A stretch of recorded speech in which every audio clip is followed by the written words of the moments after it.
నా పేరు పసల గంగరాజు అండి. మాది చాక్లెట్ సిటీ అండి. ఏం జరుగుతుంది?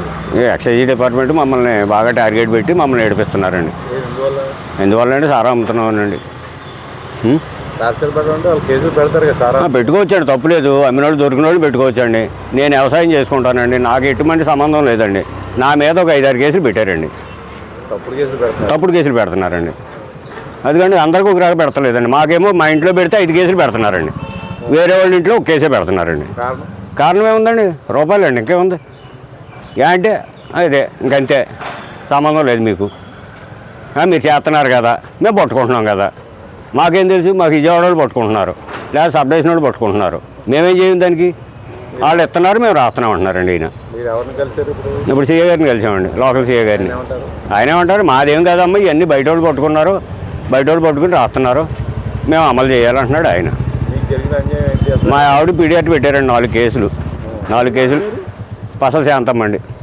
4 కేసులు పీడియాట్ పెట్టారండి. ఆవిడకి అసలు దవిడేశ్వరం ముందే ఎత్తపెట్టండి. ఆవిడ బండి మీద ముందటికి వెళ్ళేసిందా? దవిడేశ్వరాన్ని ఎవడో దొరికితే ఆవిడ దాంట్లో ఆవిడని ఇన్వాల్వ్ చేశారండి. 2 కేసులు ఎన్నో రాశారండి అక్కడ. మేమేం కోరుకోలేదండి. ఇదేంటంటే మా చేతిలో ఏమీ లేదంటున్నాడు ఆయన. ఇంకంతే ఆయన చెప్పేది ఆయన చెప్తున్నారు. మేమేం చేయమండి? మాకు జరిగిన అన్యాయం ఇంకొకలా జరగకూడదండి. ఎవడన్నా దొరికారు అనుకోండి, వాళ్ళకే రాయమానండి, తప్పు లేదు. అంతేగాని మొత్తం లోకమంతా చుట్టబెట్టేసి దెంగిదాలు ఉన్న వాళ్ళకి అలా రాసేస్తే ఇంకా సెంటర్ జైలు ఆడవాలండి. బెయిల్ పెట్టుకోవడానికి కూడా దారిలో ఉండవండి. బక్కోడు ఉంటాడు, బడుకోడు ఉంటాడు. ఏదో సారా అమ్ముతున్నారో, చేస్తున్నారో, సత్తున్నారో తెలియదండి ఎవరికని. ఇక్కడ పట్టుకుంటున్నారు, వాళ్ళు రాస్తున్నారు. ఇది అన్యాయం కదేటండి? ఒక్కొక్కరికి 5 కేసులండి. నేను వ్యవసాయం చేసుకుంటానండి. నేను వ్యవసాయం చేసుకుంటే అందులో నన్ను నిల్వలు చేసి నాకు రాసిస్తారండి కేసులు. నేను ఏనాడు బ్రాంతి అమ్మలేదండి, ఎక్కడా లేదు. నా కేసు లేదు, కోర్టుకి వెళ్ళలేదు, చేయలేదు, నేను స్టేషన్కి రాలేదు. నాకు డిస్పోజ్ అయిపోయినట్టు కేసు కాపాడుతుందండి. నేను ఫైన్ కట్టలేదండి, ఏమి చేయలేదు, నేను ఏలుముద్ర వేయలేదు, నాకు చదువు లేదండి. నా కేసు డిస్పోజ్ అయినట్టు చూపెడుతుంది. మళ్ళీ ఇంకో కేసు ఎవరో దొరికితే మా అబ్బాయి దాంట్లోనే ఇందులోనూ నన్ను ఇన్వాల్వ్ చేశారండి. అందులో కోర్టులోకి వెళ్తే నీకు బ్రాంతి కేసు ఉంది పక్కనని జడ్జి గారు 6 రోజులు కాక బెయిల్ ఇవ్వలేదండి నాకు. నేను న్యాయం కోరుకుంటున్నానండి. నాకులాగా అన్యాయం ఎవరికీ జరగకూడదండి. నమస్తే అండి, నా పేరు కొప్పిశెట్టి రామకృష్ణ అండి. ఈ పసల శాంతమ్మ గారు నాకు పిన్ అవుతుందండి. నా ఒక్కరోజు అక్కంతల్లి కొండ దగ్గర ఎవరో డ్రమ్ములు వేసారండి. అది ఆ పేరు తెలుసండి, వాళ్ళకి కేసులు కూడా రాశారు. దాని ప్రస్తావన మనం తెచ్చుకోవద్దు, వాళ్ళ పేర్లు ఏదో ఇస్తే నేను చెప్పను. ఆ విషయంలో కూడా మన ఈయన ఇప్పుడున్న సిఐ గారు, కిరణ్ సిఐ గారు, ఈ పసల సత్యబాబు అండి అలియాజు స్పైడర్, తనకు ఫోన్ చేసి ఈ కేసు, ఈ డ్రమ్ములని ఇన్ఫర్మేషన్ నీ మీద ఉంది, నీకే కేసు రాస్తాం అనేసి తనకి వార్నింగ్ కూడా అండి. ఈ చుట్టుపక్కల ఒక 4-5 ఊర్లో ఎక్కడ డ్రమ్ములు ఎవరికి కొట్టినా కానీ ఈ స్పైడర్ అండి, లేకపోతే గంగరాజు, లేకపోతే శాంతమ్మ, ఇలాగ సారా వ్యాపారం చేస్తున్నారండి. కొంతమంది మానేసుకున్నారు, వాళ్ళు కూడా పక్కన పెట్టండి.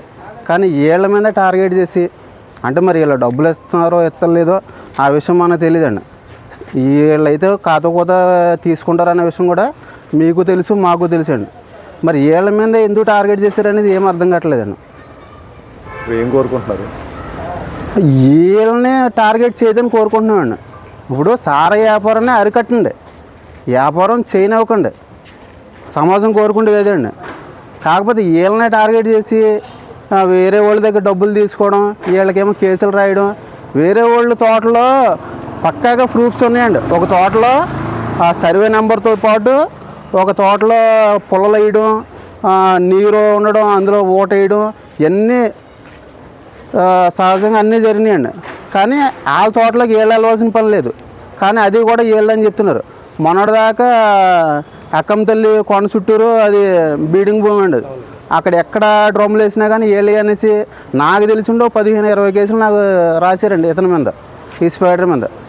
ఈ పసల శాంతమ్మ అన్న ఆవిడ మీద కూడా ఈవిడ ఓన్గా బైక్ మీద మందు ట్రాన్స్పోర్ట్ చేస్తుందంటండి.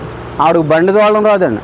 ఎక్కడో ధవళేశ్వరం మందు దొరికితే పసల శాంతంకి కేసు రాయడం అంటే ఇంతకన్నా సిగ్గు చేయడం ఇంక వేరే ఏది ఉండదండి. అసలు వీళ్ళు ఎలా రాస్తున్నారో రాయించుకోవడానికి ఆవిడ సిగ్గులేదు, ఇంకా రాయడానికంటే ఇంక వీళ్ళ గురించి మనం మాట్లాడుకోకూడదండి. ఏం కోరుకుంటున్నాను? కోరుకుంటేది ఏం లేదండి, నలుగురికి సమానంగా రాయండి కేసులు, సారాన్ని అరికట్టండి, లేకపోతే మొత్తం నలుగురిని వదిలేయండి. నేను కోరుకుంటేది లేదండి. ఒకరిని టార్గెట్ చేసి ఒకరికే కేసులు రాసి వేరే వాళ్ళని వదిలేయడం ఎంతమంది చేస్తలేదండి. సారా వ్యాపారం మొత్తం సారా వ్యాపారం చేస్తున్నారు కదండి, చేస్తలేదా? ఎక్కడ పడితే అక్కడ నడుస్తుంది. ఏదో చాటుని మోటని వీళ్ళు చూసి చూడనట్టు, లేకపోతే దొంగ చాటుగా వాళ్ళు అమ్ముకోవడం ఏదో ఒకటి సహజంగా జరుగుతుంది. అయితే ఏంటంటే మొత్తం నిషేధం చేసేయండి, లేకపోతే మొత్తం వదిలేయండి. అందుకని ఒకరిని టార్గెట్ చేసి ఇప్పుడు వాళ్ళ ఇంట్లో 2 పీడియాట్లు పెట్టారు కదండి, ఈ పసల సత్యబాబుకి, మళ్ళీ 3వది. తర్వాత ఇంకా వేరే వాళ్ళ పేర్లు చెప్తే మొన్న కూడా కేసు రాయకుండా ఒక ఆడ మనిషిని వదిలేశారండి. ఆవిడకి లెక్కెత్తి ఇంచుమించుగా ఒక 80 కేసులు ఉంటాయండి. ఇప్పుడు వచ్చి ఆవిడకి పీడియాటే పెట్టలేదు. తొంగపాడు నుంచి ఒక ప్రముఖ వ్యక్తి సారా వ్యాపారం చేస్తున్నాడు, 24 hours రన్నింగ్ అవుతుందండి. కానీ ఆ దరిదాపుల్లోకి వెళ్తలేదండి. మరి డిపార్ట్మెంట్ ఏం చేస్తుందండి? అంటే శాంతమ్మ అంటే గుద్ద పక్కన ఉంది, ఎప్పుడు వెళ్ళినా కానీ 2 లీటర్లు 3 లీటర్లు దొరికేద్ది, 300-500 లీటర్లు దొరికి సరుకుని వదిలేస్తున్నారండి. ఈ ఏదో పొట్టదెప్పుల కోసం అమ్ముకుంటున్నారండి, కాదంటలేదు. ఒకవేళ వీళ్ళ దాన్ని అరికట్టేసి మొత్తం నిషేధం చేసినా పర్లేదు, కానీ వీళ్ళని టార్గెట్ చేసి తినడానికి కూడా కూల్ లేని వాళ్ళని తీసుకొచ్చి ఈ పీడియాట్లు అంటే వెనకదల వాళ్ళు కూడా బతకాలి కదండి. అందరికీ న్యాయం చేయమని అందరికీ న్యాయం చేయండి.